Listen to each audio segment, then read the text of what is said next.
Hey guys, it's Mr. Fish 711 here, and today, or actually tonight, I'm about to go to Lake Seminole tomorrow, and just get my rods ready, get my gear ready.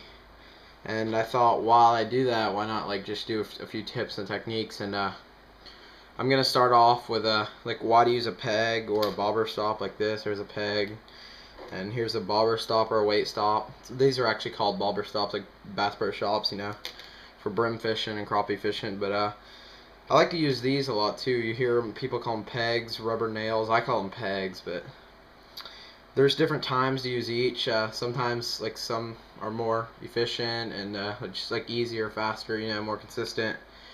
But this is I think it may be a 1/8 or it's a 3/16 ounce lead. I don't know. And I'll use that as the first example. And this is 17-pound Suffix. And I'm just going to do a regular Palomar knot. And this is like a 4/0 Gammy EWG. Just doing a regular Palomar knot. I'm not doing the best knot right now. I'm not making sure it's that great or anything. For a tournament or something, I really pay close attention to my knots. Always lubricant with saliva. Okay, tighten. Cut the tag end off. Okay, it's freaking annoying. Hold on. Cut the tag end. And now, we have a regular standard Texas rig, right? And a lot of times when you're working, dragging your worm like this, your sinker's sitting there sliding up, right? So it's basically almost like fishing a Carolina rig when you're fishing on the bottom. You think you're on the bottom, but you're really fishing a Carolina rig because your weight's sliding up and stuff. And I mean, sometimes yes, you want that to happen, but sometimes you don't. And here's a really good example for when you wouldn't want it. And this is it's not just a South Florida technique, but a lot of people use it in Florida, like in Lake Tahoe, Okeechobee and stuff. And this is a Zoom speed worm, not the Ultra Vibe, just the regular speed worm. And the 4/0, yeah, Gammy. And the only time that I really use these speed worms is for swimming it, almost like a swim bait, basically, like a swim worm. Anyway, I'm just gonna rig it up just like it's a regular Texas rig, just like this. And when I'm doing this technique, definitely gonna skin hook it, because I'm not gonna be doing this in wood anyway. I'm doing this in clear, grassy water like that. Anyway, not the best hook job at all, but anyway, it's okay for the video. And when you're swimming it, you don't want your weight sliding up at all. You want it almost like a spinnerbait, you know what I'm saying? So you can basically make your own jig head, and this is a really good example of when to use a peg like this, not a bobber stop. I mean, why would you need a bobber stop? I mean, it's easier to just slide this peg through. Slide it through like that, pull it to, I don't pull it all the way, pull it to about there, or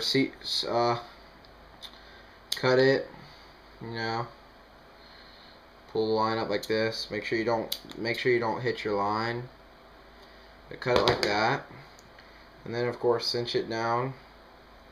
Then of course it's just like a screw and sinker.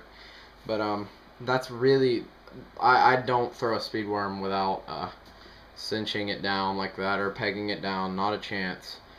But times when I'm not gonna peg it is like throwing a trick worm with a weight, which I really don't do that often. But that's definitely I'm definitely not gonna be using a peg when I do that. And when fishing deep, not deep water really, but 18, 20, hydrilla clumps and stuff. No, I'm not gonna peg it then, because you want a lot of action and stuff, and this, to be honest, does take away from the action when you're actually working at a regular Texas rig. But but when you're flipping in grass or brush or anything, you definitely I don't throw it without I throw a flipping bait like this without pegging it. And let's show another example. If I'm fishing a lizard or something, Texas rig lizard, I usually wouldn't peg it, but sometimes I'm throwing a big bait like that, like a Zoom or like a regular original culprit or something like that, and I generally wouldn't peg that. But hold on, let me mute this TV because my friends are douchebags on Xbox Live and it's playing through the TV. It's really annoying. I'm sure you heard that. But let me get another example here. I'm just trying to thread the line really quickly. Sorry for not having that ready. Okay. But anyway, now I got a flipping stick, 65-pound Spiderwire Stealth. And this is where I'd use the bobber stop. There's 3/8 ounce tungsten flipping weight, Denny Brower or whatever. Okay, thread that through. Or no, sorry about that. This is how, and a lot of people don't know how to use these right here. So they're called bobber stops, and you see all these little yellow or silver wired strands off this yellow thing. So things just really to hold and like collect them, or like, I don't know, like hold them.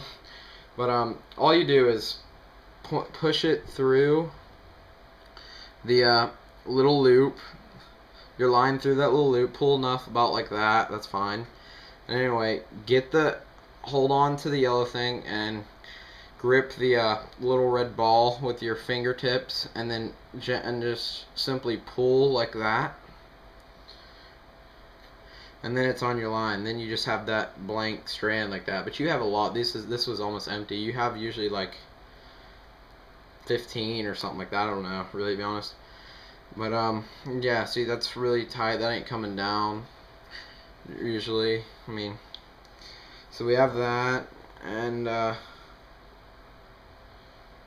then watch how this works. I mean, it ain't gonna move that thing at all. It's a weight stop. It's really great for bobbers too. And so we'll tie this hook on. This is just I don't know if y'all know about the Academy brand H2O, but this is just a straight shank hook. We made the barb with shrink tube or heat shrink tube. Just gonna tie another Palomar, of course. This line's kind of old, to be honest. Not really old, but you know how braid it is when it loses its color. It's really annoying. And actually, in the comments, if you watch this video, place what's your favorite kind of braid in the comments. This is 65. When I use braid, it's usually going to be over 50. I mean, I really don't like braid that often, and don't use it unless I'm throwing a frog or flipping grass or something, or really thick stuff. So I'm going to slide that down.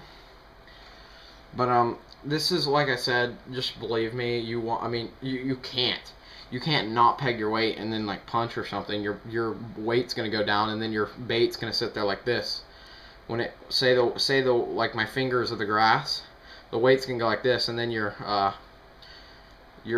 bait's gonna sit there like that. Say that's the grass, your bait's gonna go down, your weight's gonna go down, your bait's just gonna sit there. It's not gonna go anywhere, and you're not gonna know unless you have pretty good eyes, because if you use like a watermelon or something, it's really hard to see. And yeah, so it's like a must do is peg your weight when you're doing this kind of flipping. But this is the thing, I don't cinch it down right to it like that. I do not do that. I leave it to about like that, so it can slide up just a tiny bit like that, so the fish doesn't always feel that weight. And we're just going to tie, this is my favorite crawl, it's a Zoom like Ultra Vibe Speed Crawl or something. Chigger crawls are overrated. It's kind of off subject, but Jesus, people freak out over chigger crawls. I didn't think they were that amazing, to be honest.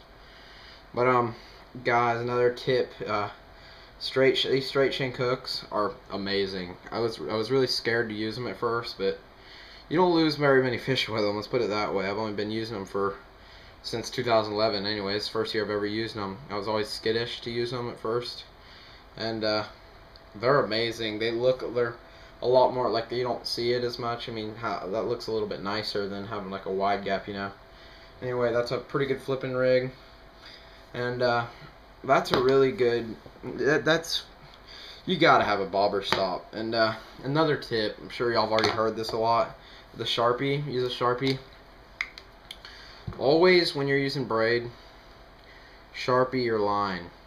And you know what? And a really easy thing to do is get a pair of scissors or a razor blade and go like this and cut down in it like that, so you can fit your line in that cut like this, like so.